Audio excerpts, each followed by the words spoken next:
చిట్యాల గౌరవ గజిటెడ్ ప్రధానోపాధ్యాయులు K Ganesh Kumar sir గారు, నా తోటి సహ ఉపాధ్యాయులు, ప్రియమైన విద్యార్థులు, ఈరోజు జనవరి 23కు ఒక ప్రత్యేకత ఉంది. భారతదేశ స్వాతంత్ర చరిత్రలో Azad Hindu Fauj, Indian national army, జాతీయ సైన్యాన్ని ఏర్పరిచి భారతదేశానికి స్వాతంత్రము గాంధీ నమ్మిన అహింస ద్వారా, సిద్ధాంతాల ద్వారా రాదని, సాయుధ పోరాటము తప్పదని చెప్పిన మహనీయుడు, ఆచరించి చూపిన మహనీయుడు. అదేవిధంగా ఆజాద్ హిందూ ఫౌజ్ను స్థాపించి మన భారతదేశానికి ఆ రోజుల్లో ఆంగ్లేయులకు సమాంతర ప్రభుత్వం నడిపిన మహనీయుడు అంటే నేతాజీ సుభాష్ చంద్రబోస్ గారు.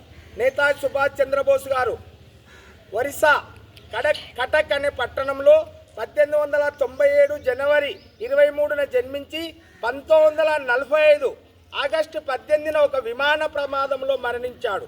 అంటే ఆయన శవం దొరకలేదు. ఆయన మరణము ఇప్పటికీ వివాదాస్పదమే. అంటే జననం తప్ప మరణం లేని వీరుడు ఎవరు అంటే నేతాజీ సుభాష్ చంద్రబోస్ గారు.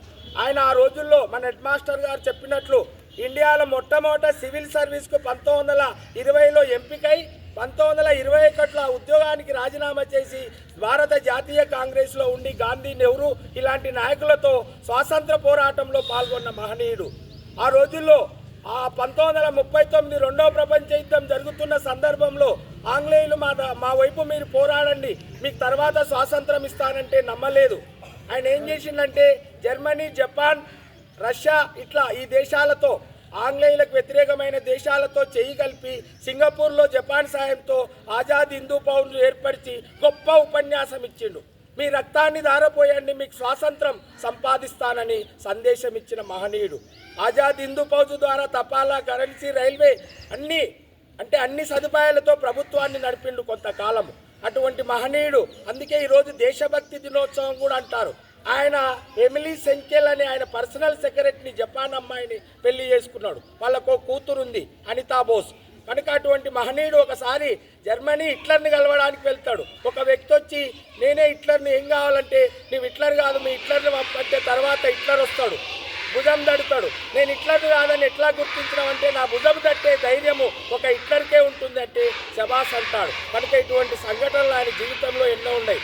ఆ తర్వాత 1945లో ఆగస్టు 18న తైవాన్ నుంచి జపాన్ టోక్యోకు వెళ్తున్న సందర్భంలో విమాన ప్రమాదంలో మరణించాడు.